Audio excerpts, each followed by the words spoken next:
My question is, thank you for being here. Sure.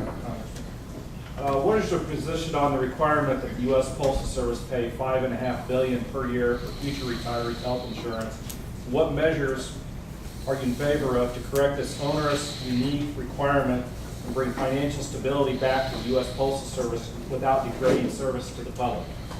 I've been on bills for several Congresses now to address that. Basically, the Postal Service is funding retirements for people that haven't even been born yet. And that is one of the big draws, the pre-funding. While that sounds good, the fact of the matter is that it is one of the major reasons why the Postal Service lost, what, $15 billion because of those payments that are made well in advance, unlike the rest of the federal government where those liabilities are not funded at all. Or anybody private. Right. No private company has that mandate either. No, I've been supportive of exactly what you're talking about in legislation to fix that. So, yeah. So are you opposed to Congressman Ice's bill, and will you block it when he brings it to the floor? And this has got to be addressed in any legislation that he brings forward.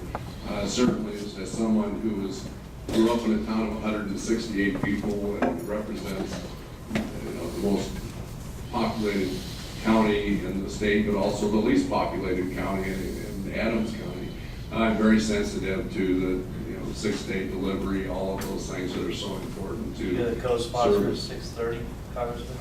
HR 6:30, or you get a co-sponsor that? Is that ICE's bill? I don't know. No, that's not ICE's bill.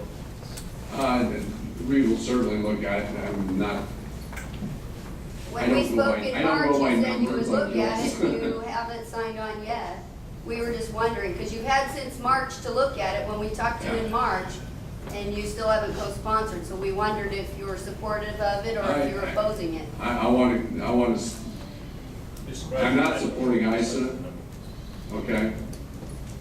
So, and I want to try to work to an agreement that actually is functional for both sides here. But, Are you aware we'll look that- at it again. I have just one follow-up question. Are you aware that the last day of the Senate, they came out with a big bill that's going to stop door-to-door home delivery and change it to cluster box delivery in certain areas of neighborhoods? I assume that if they push that through in the Senate, it's going to come to the House, and we want to know if you support that or Not oppose it. necessarily. If you look at the way the place operates, or it doesn't operate, whatever you want to say. My biggest concern there is for folks with disabilities, things like that, that it's really going to be difficult for them to access their mail in these cluster boxes. Certainly, you have to have some type of consideration for that. And but again, I don't think the Senate bill is going to come over to the House like that. Yes.